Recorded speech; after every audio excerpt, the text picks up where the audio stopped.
You're listening to Girls With Grafts, a burn community podcast created by Phoenix Society for Burn Survivors, a leading nonprofit dedicated to supporting the burn community. In this podcast, we'll talk with burn survivors, share resources to help with supporting and improving burn recovery, and discuss how to prevent burn injuries. Here are your hosts, burn survivors and Phoenix Society's marketing team, Amber Wilcox and Rachel Kudlak.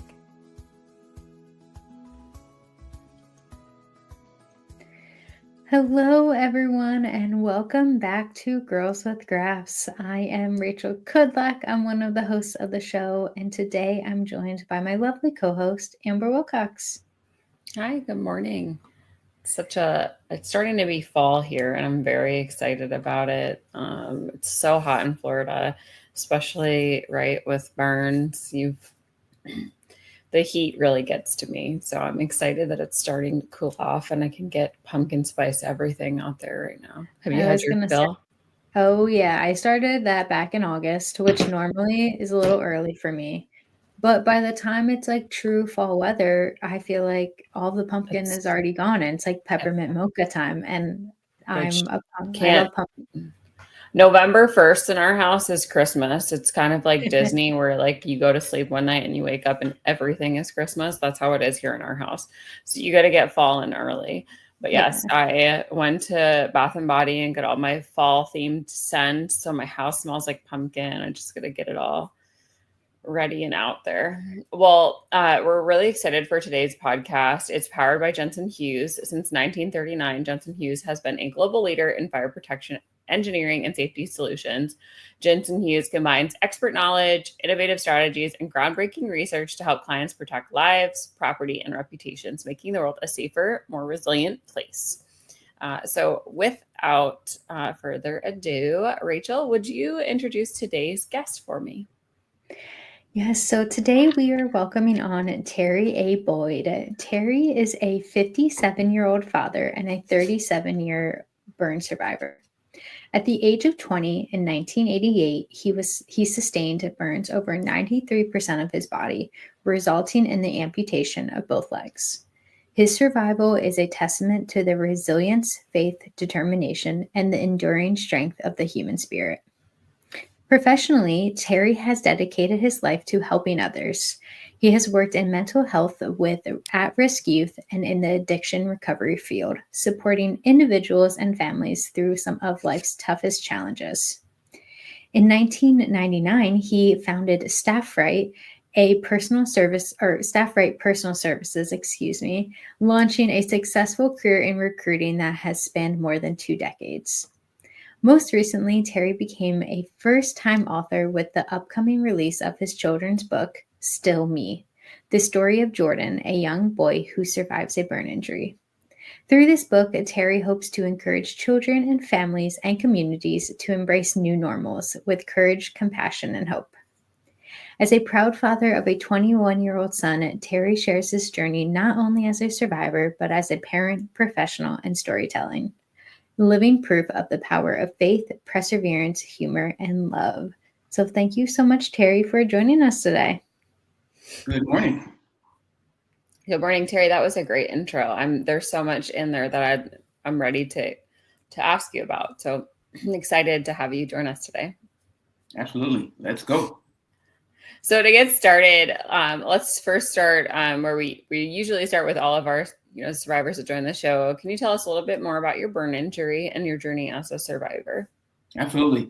Burn injury happened July 22nd, 1988. I was 20 years old.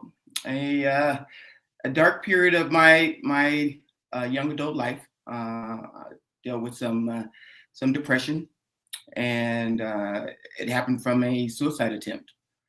And as you mentioned earlier, I sustained burns 93% of my body. Came into the hospital. The assumption was that I was not going to live 24 hours. And I lived 24 hours. Within the first 72 hours, infection had set in. And because of the burn sustained and the infection, amputating my legs was necessary to keep me alive. And so I lost both legs as a result of my burn injury. Yeah, thanks for sharing that with us, Terry. Yeah, I really appreciate that. And I know you talked a little bit about the infection and losing both of your legs, but what were some of those hardest parts of that initial early days of recovery, and what helped you get through it? I tell everyone when I woke up, I was in a coma for about 2 months. And first, my body fell into a coma, and then they induced a coma. And when I woke up, I had a nurse asking me who the president of the United States was. And at that moment, first of all, you don't know how long you've been out. Second, I don't think at the moment you're that interested in the president of the United States. But I had some amazing nurses who held my hand, who cried with me and walked me through the process of acceptance. And I look back and as I said, nurses are some of the most amazing in the process of healing in the medical field. That they act as psychologists, they act as caregivers and lovers of human life. And so my journey started at University Hospital. I was burned in Denver, Colorado, and I was in the burn unit for about 5 months. And in that moment of just touch and go, my scalp was my donor site, and so they covered my entire body by doing surgeries every 5 days. Is when the scan is ready to act as a location and cover my body. Terry, so you also lost both legs as a result. So not only were you overcoming your burn injury, but now you're also a double amputee. How during that time were you able to overcome, or not even overcome, right? But learn to kind of face those new challenges? As mentioned earlier, and I mentioned, I was 20 years old when the burns happened. Burns happened in July. My birthday is in February. So I turned 21 in the hospital. And I think it's a daily acceptance process of thinking back of that happens with self-reflection. And I had amazing family members. My grandmother, my mother, I had a brother and others that showed up daily. And I don't know, beginning to accept and I don't know, I call it now reinvent yourself. I think about the day that I left the hospital and I had asked to see, I was not part of the decision process for the amputation of my legs. And that was a big issue for me. That's probably difficult to overcome as well. Now, tell me, only because I don't know, right? When your legs amputated, was it above the knee, below the knee? Bilateral amputee. The left is below the knee and the right is above.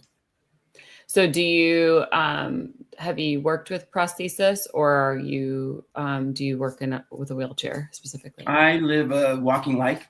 I'm fortunately able to put on prosthesis. I was walking, but in the first, 11 months after my injury. Wow. And so you continue to do that today, it sounds like, and yes, have navigated those challenges. I guess, what would you say to someone that maybe is facing the same thing, right? Whether it's for a burn injury or other reasons that they've lost and they're working with prosthesis now. Talk a little bit about those challenges. Well, first of all, I think it's a painful process, but I believe pain doesn't have to shape you, and it doesn't have to define you. And as I said earlier, I think you reinvent yourself and get back to the business of living. My feeling was I woke up, and if I woke up, it means I still have a lot of living to do. Mm-hmm. No, definitely. And I know obviously you talked a little bit about some of the mental health, struggles you were dealing with prior to the injury. How were you able to cope with those? And like, what, I guess, tips would you give other survivors, especially, we have heard from survivors who, whether they're losing a leg or another limb, that, that reality setting in, especially when you're already in a dark space, can be really, really difficult to overcome. So can you just open up a little bit more about that for our listeners? Absolutely. I've always been a smiling person. I was in high school voted most happy, and and I think I smiled through that process, even when I didn't feel like it. I think that I think you everything starts in the mind, is what I believe. And if you're in your mind, you can see yourself getting through this and past this and moving forward, that you're able to do it. And so I think you stick to, I'll get through this, no matter how it feels today. And of course, take one day at a time, and not allow yourself to be overwhelmed with what this looks like next week, next month, or next year. When I was in the burn unit, and they would turn me every 4, I believe 3 to 4 hours, and they would turn me at the clock. That was a nightmare, because I'd see the clock tick, tick, tick. When they turned me in front of the TV, at least I had some entertainment while there. But I think about those days, that every day there's improvement, and every day there's a very small milestone. And if you take a look at it, at that moment, it looks like it's not going to happen, and you're not going to get through this moment. And I look back now, and it's mind blowing at what we're capable of surviving, and really surviving and thriving afterwards. Terry, I understand that you work with mental health and at-risk youth, right? So tell me a little bit more, I guess, about what got you into that, right? Like, was it your burn injury that you felt like inspired you to begin working with like at-risk youth and addiction recovery? I'd love to hear just a little bit more about your career. Sure. And I don't believe I even answered your question earlier about the mental health piece component of it. I grew up with some abandonment issues from parents, from my father, and I waking up with your life blown up gives you an opportunity to start over, and again, starting with your mindset of what you're thinking about. And so as I think about, and my mind's all over the place right now, so please forgive me about. No, you're okay. There's lots to talk about. Where I was, but I got into mental health because of my experience. At the moment, I don't think anyone really knew what to say, what to do, and how to help me see that I can get through this. I had a nurse actually who brought in a gentleman that when she brought him in, he was an attorney, but he was burned when he was 20 years old, and he was a double amputee.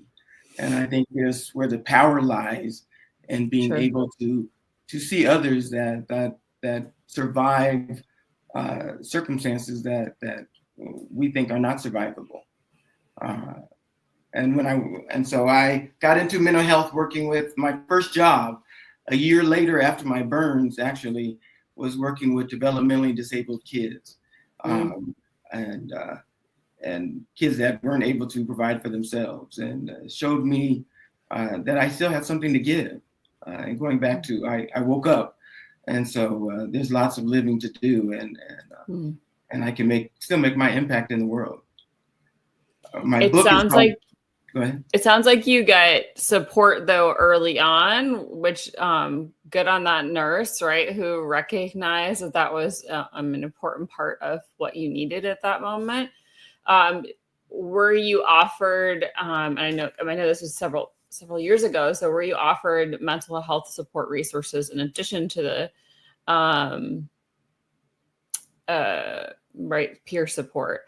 And did you find, right, like through that journey, like I'm sure that was something that you also had to work through. And I think mental health today is a different, how do I say this? Like there's a different look on mental health, right, than it was back then. It's changed, I'm sure, correct? Absolutely. It was a teaching hospital. University is a teaching hospital, and they did their best to provide some type of services. And I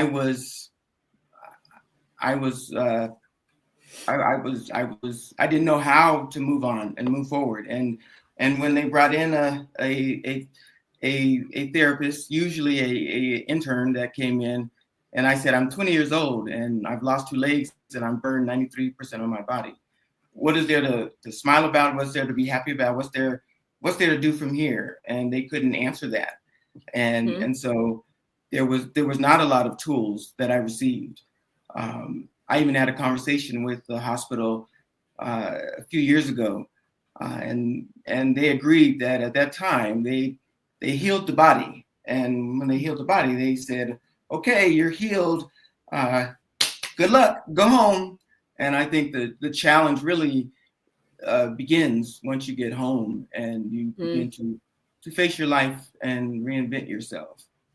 And so I didn't get the help I needed at that time. And I think it sounds like you were a very internally strong-willed person that did wake up, right? But the sad reality of it is that doesn't always happen, right? Like, I think it's important to recognize that mental health is so important, right? And so, like, you didn't get the resources you needed, and you're still here today to tell your story, but that doesn't mean, right, that's always the case, is that mental health is such an important topic. And I think I'm so amazed at how you pulled yourself out of that, right? But I think it's really important to recognize how important that mental health aspect is in recovery. Absolutely. And throughout the entire process. And this is it's a journey. The journey begins at the moment of injury. And no matter how small, no matter how large, what I learned at the beginning, going to support groups were very helpful. And I encourage others to join a support group, because you're surrounded by others that truly understand. A burn injury, unless you've had one, you don't know. Doctors don't know. Nurses don't know. Your loved ones don't know. And so being around others that are supportive and caring and help educate and provide some tools. My first burn support group, I remember going, and I said, "My name is Terry Boyd and I'm a burn victim." And someone stepped aside and said, "You're not a burn victim. You're a survivor." And so when you begin to see yourself as someone that has survived this, it's time to move on and keep moving and turn the page. So Terry, you focus on currently, you said, at risk and addiction recovery. Do you often see kind of challenges? Is it, I'm not sure if you work with burn survivors, but we do often see, right, addiction as, or not even often, as a coping mechanism, right, to dealing with some of those mental health challenges. Part of like the going into the addiction recovery, was that some of that from kind of feeling like you wanted to help others that were struggling with mental health through that addiction recovery? Yes. I think one thing that you lose from a burn is your identity. Sure. And literally, figuratively, you lose, who you think you once were. And so you struggle. You struggle with with that throughout this journey. And so, yes, and not just with alcohol or other substances. I think you use other coping mechanisms in order to survive. And so it does require you to continually, again, this is something I live with for the rest of my life. Sure. I was 20 years old, and I had to learn to be an adult, an independent adult, and go into life. And once I got married, I had to learn to be in my community, and at that moment, I think sometimes you're seeking acceptance, and a world that deals with beauty based on how you look and your hair. And I'd lost my hair. I had scars on my head.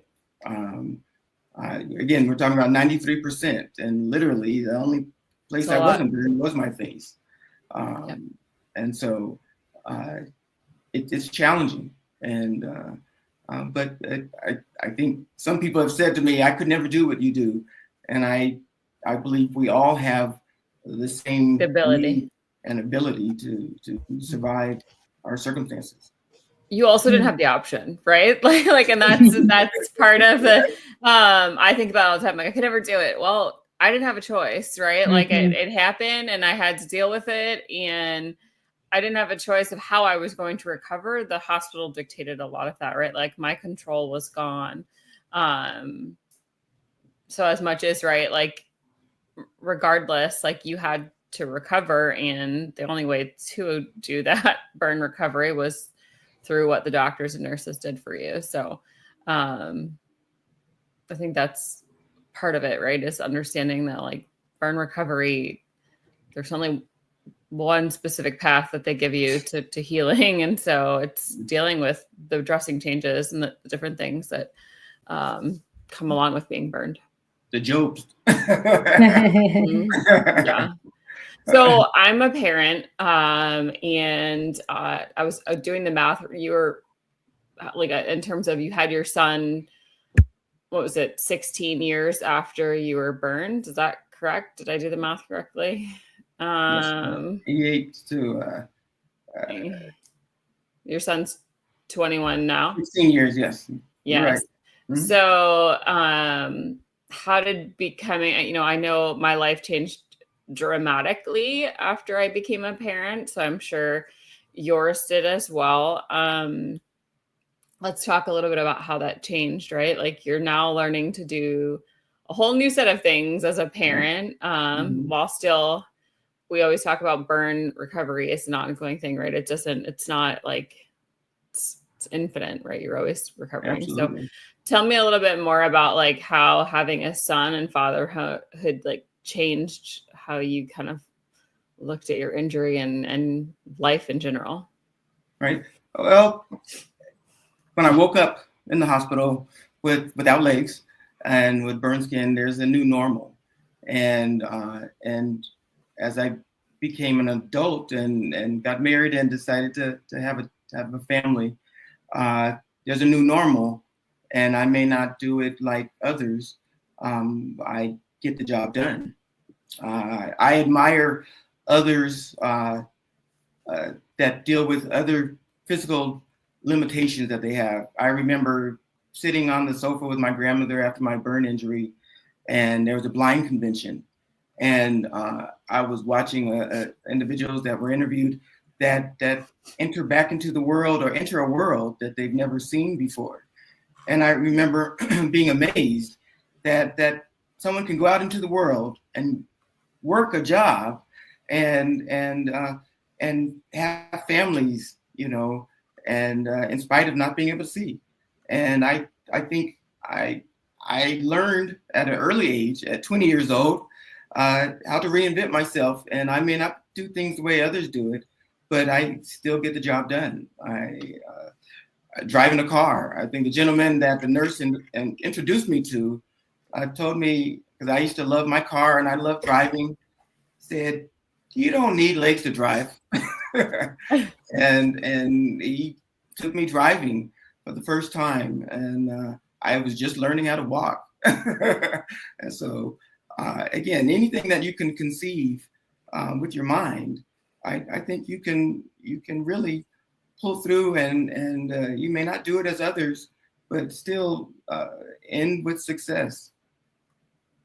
I think it's also really important to acknowledge that the person that taught you to drive also helped you with independence. I had a friend recently that was also recovering from an injury. It wasn't a burn injury, but I remember her saying just like she just couldn't do anything for herself. She couldn't drive. She couldn't like take care of herself. Sometimes in burn injuries, like I couldn't even go to the bathroom by myself. Like that is right, like dehumanizing in a way to not feel independent. So to give you that sense of independence, I think is also very important, right? Because when we start recovering, we go from like being these we say normal, right, people that are just going about their everyday lives doing whatever they want whenever they want, to being stuck in a bed, not even able to go to the bathroom by ourselves. So I give kudos to that person who taught you how to drive, right? Because it probably gave you that sense of independence where you lacked it during that time, right? Right. Absolutely. I think every burn survivor loses something. What I learned, everyone loses something, and even if it's just skin wise. And so, in that loss, you have to learn how to move forward and how to decide. And I think again back to the mind that you make a decision right then and there. But the loss, I don't know if it's hard for anyone else to understand the process that happens from a burn injury. Again, no matter how small or no matter how large, that there's a healing process that happens from the inside out. It's not about just putting on a Band-Aid. No. And so large burns just requires days and months and consistency to prevent, infection and to encourage growth and new development. I had 55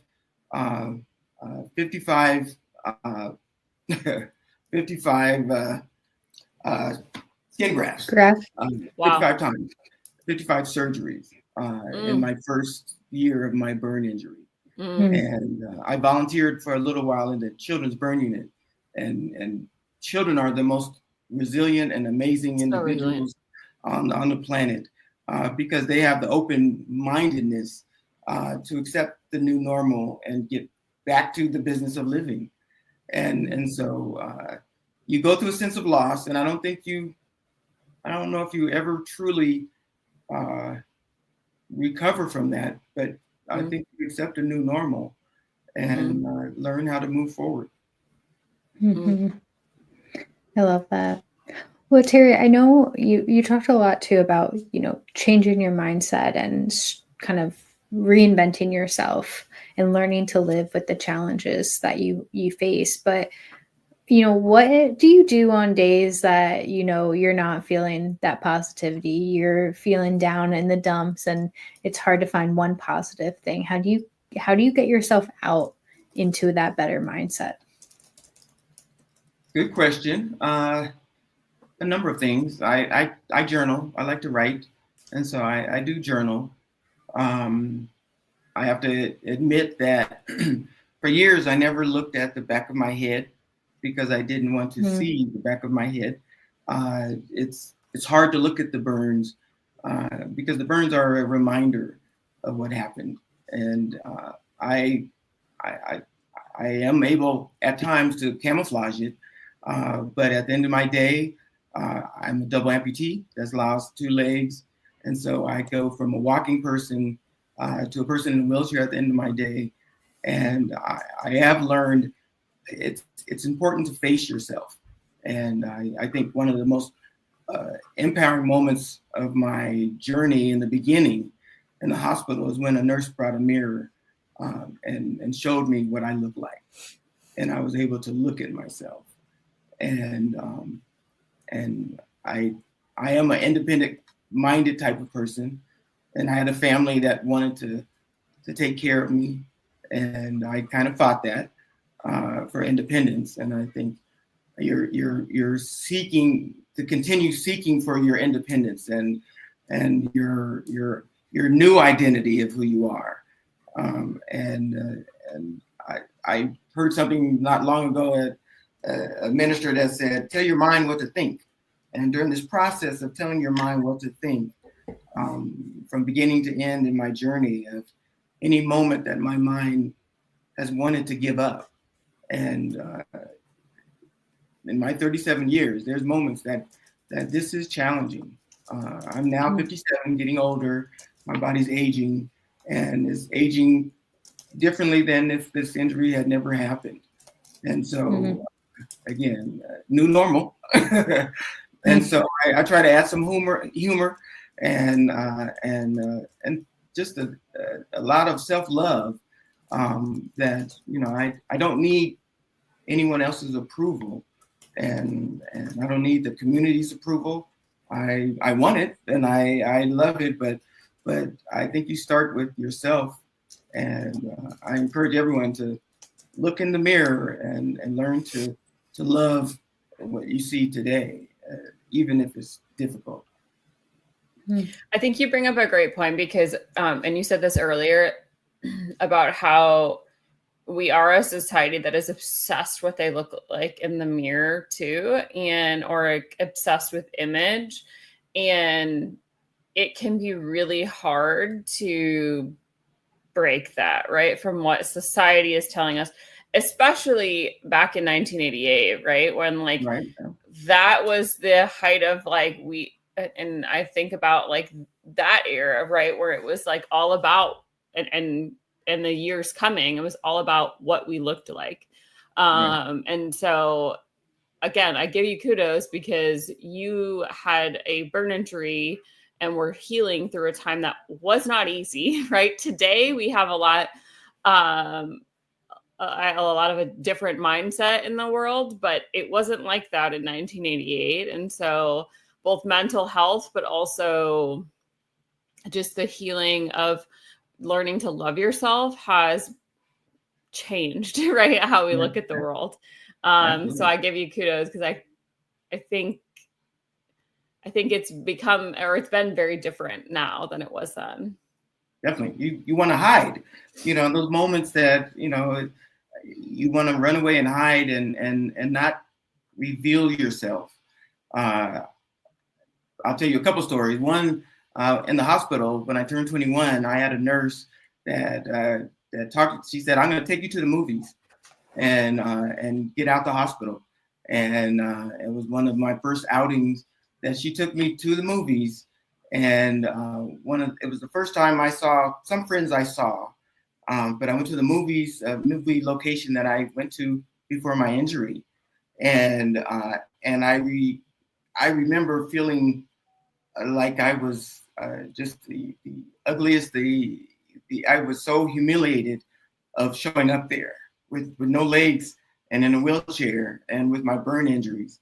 And but I think back, and it was the step in the right direction. That really seeing yourself taking baby steps, big steps when you have the courage, but step and do something towards that self-acceptance, and people really are more loving. Back then, we didn't have the technology. We didn't have social media that you saw more of individuals with burn injuries, but we do today. But you're absolutely correct. It was challenging in those days. Yeah. Mm-hmm. Well, and Terry, too, I know you talked a little bit about, and I talked a little bit about it in your bio too, but kind of about how faith and humor also played a role in your healing. So can you just talk a little bit more about both of those for us? Yes. Like I said, I love to laugh. I remember in the hospital, I was in the hospital so long, almost a year at University Hospital. I got to know the staff, all staff, all nurses, and I'd wheel around in my wheelchair, smiling and grinning. And I was in the elevator with someone, and the guy looked at me. I was with a nurse, and he said, "What do you have to smile about?" And I had to stop and think, and and think about what I had to smile about. But again, I woke up and I survived something that not a lot of people survive. And those of us that survive these injuries, we really are a, a, a, a special part of human beings that are resilient and have the endurance to move forward and keep going. But laughing, I've laughed at myself. I have some of my best friends that have laughed with me when I have fallen. I've laughed about wearing prostheses. Laughed about my first date. Laughed about being knocked over and my leg fell on the floor, and I'm sure I traumatized the person who I ran into in a public restroom. But laughing at ourselves and getting comfortable, but humor really is good for the soul, and so I encourage all of us to laugh and there's still lots of joy to experience in life. Absolutely.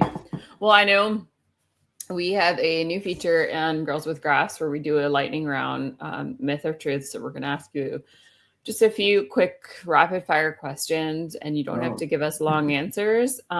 Just be quick. You can say myth or truth and just give us a few, maybe a sentence or two about why.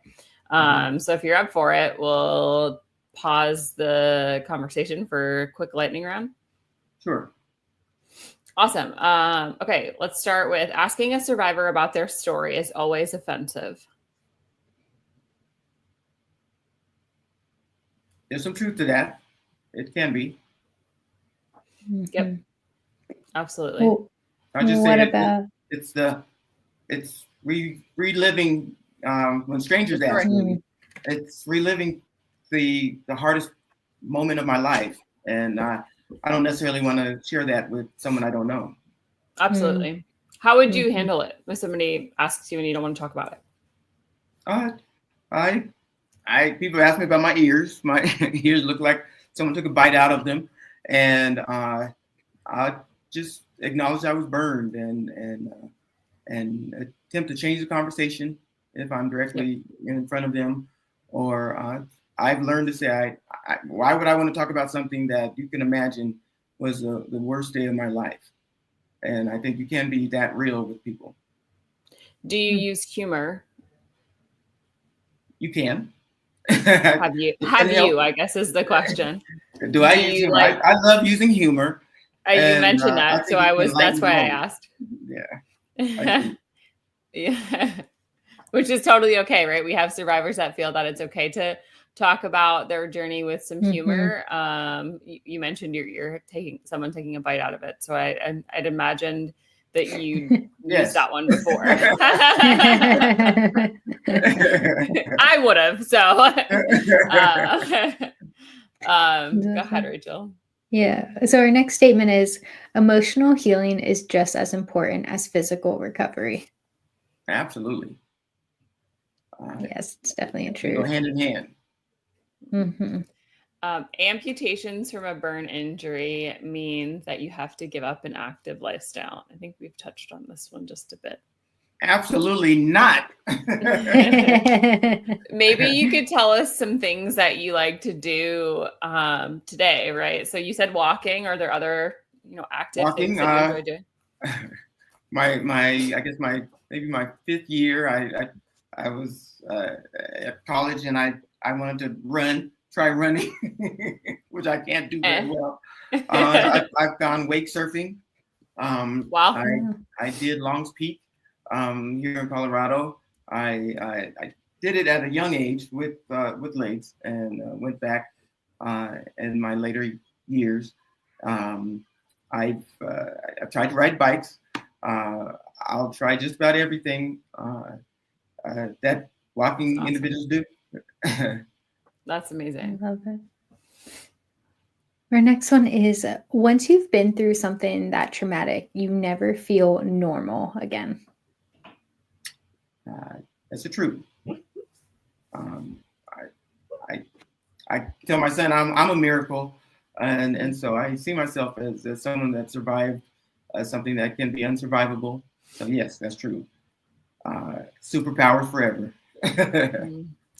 I will say, I think, and again, this might just be my scenario, but for me, it was like, okay, once you survive something that incredible, it makes you more hyper aware of, especially with your children, right? So I feel like sometimes I can be a helicopter parent in the sense of like, don't touch that, don't do that. Like, but I think like once you've been through something like a burn injury, you're more hyper aware of how precious life can be and how cautious you are to make sure that your children are safe. Is that also a statement? Absolutely. Yeah. My son will probably say the same thing. I've been a helicopter dad. Like, don't touch that. Don't do that. Don't do it over there. But at the same time, again, you learn that it just, an experience does not shape your future and your ability to continue on. And with that, sharing your story can inspire and educate others far beyond the survivor community. Can you repeat that for me? Yeah, sharing your story can inspire and educate others far beyond just the burn survivor community. Absolutely. I think it helps your community and our people we live around to understand and accept. The truth is, this is normal. There's more people on our planet that have been burned and have survived, and so you aren't alone. Definitely. Well, speaking of sharing stories, I know we've been talking for a while, but we haven't touched on your new children's book, Still Me. So can you tell us a little bit more about what inspired you to write that story and just a little bit more about the book? Sure. I was inspired, again, I think children are resilient. And this was in the 90s when I was younger. I volunteered over at Children's Hospital in the burn unit. But children can also be unkind with others. And so I think it's about education. Our children are our future, and we can have a future that embraces everyone, no matter what. And so in my journey of writing my story and telling my story, I thought I'd start with telling a story and through the eyes of a child, and the experience of being burned. And the name of the book is Still Me. And in the book, there's a red cape that is on the bed and his grandmother's holding, and that he's not wearing till the end of the book. And it just talks about the red cape. It represents the courage that we all have. It's not something that is not inside us. It's finding that courage to survive the unsurvivable and to keep it pushing and move forward in your life. And like I said, get back to the business of living. Because if you woke up, you still have a lot of living to do. Definitely.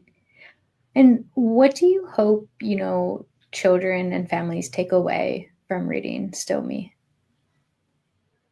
I guess acceptance, a sense of responsibility that we have as human beings to love each other unconditionally, to accept and encourage each other to push through. And so I hope it educates and encourages others to, when you see someone that does not look like you or has a limitation or skin or a missing limb, that you continue to speak and treat them like you would anyone else. And because that's human contact. And I do believe human contact encourages all of us to keep going and feel love. I think we all want it and need it. Well, Terry, I know we are coming up on our time here, but I did just kind of want to ask one more question about, related to your book, but also, you being a father of, and I'm always curious because, I'm a survivor myself and I don't have kids yet, but hopefully one day will. And I'm always curious of, how did you kind of go about talking about your injury with your son? Growing up, did you make kind of jokes about, someone bit my ear, that's why it looks different, or kind of like how did you approach that, I guess, as your son started asking questions about it? Good question. He never got the opportunity to meet the other Terry. And and so from birth, the Terry that he knows, his dad is a man with no legs, with legs that have been amputated, that has skin that's been burned. I think as a little boy, you have blinders on as children, and so none of that was revealed until he got older, and this is about the book, and friends began to ask, and neighbors asked, "What's wrong with your dad?" I remember a specific time when my son, someone said, "What's wrong with your dad?" And my son exploded on the kid because he wanted to make sure they understood there was nothing wrong with his dad. And so education, and experience. I think he has a unique opportunity to grow up outside of the norm, and he has a good heart, I believe, because of it. I love that. Yeah, and I'm sure too, just like you said, as kids, you do kind of have blinders on, and he didn't think anything was wrong with you because he, that was his dad. It didn't matter, whether you had a leg or two legs, like you were his dad. That's what mattered to him. And I think that's, so important for all of us to be teaching, our kids, whether burn survivor or not, but, we love one another no matter what they look like. It doesn't matter. Yeah. Absolutely. Well, Terry, we always ask our guests 2 final questions. So this season, my question for you is, what gives you hope when things get heavy? And this can be today, it can be last week, it can be 10 years ago. What gives me hope? I guess my experience of survival.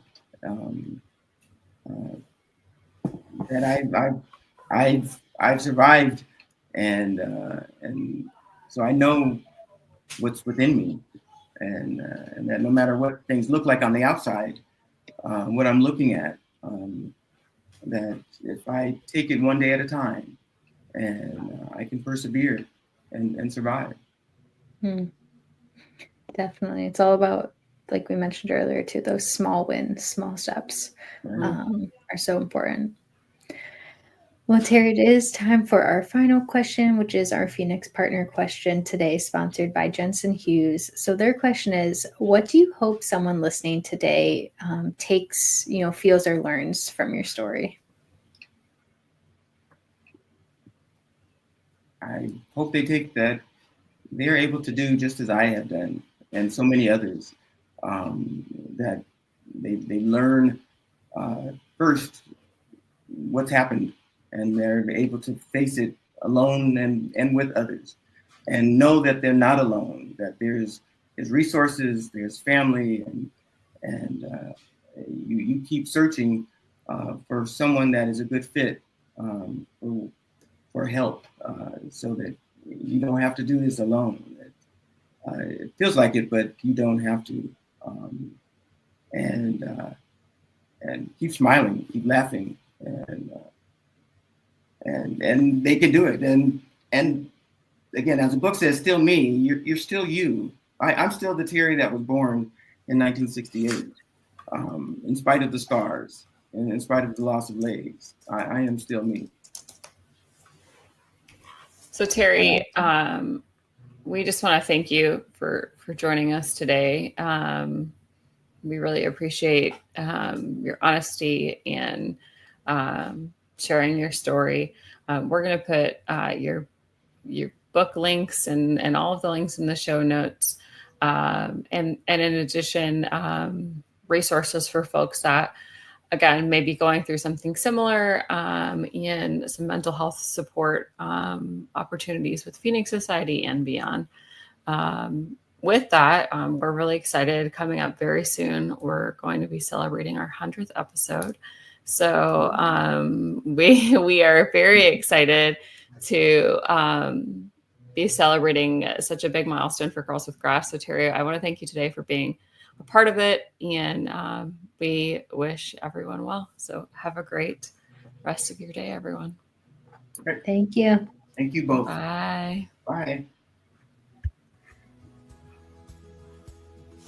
Thanks so much for tuning in to this episode of Girls with Grafts. If you are enjoying this content, please feel free to rate, subscribe, and leave a review wherever you listen to your podcasts. This helps others find the show, and we greatly appreciate it. Thanks again for listening, and we'll catch you in the next episode.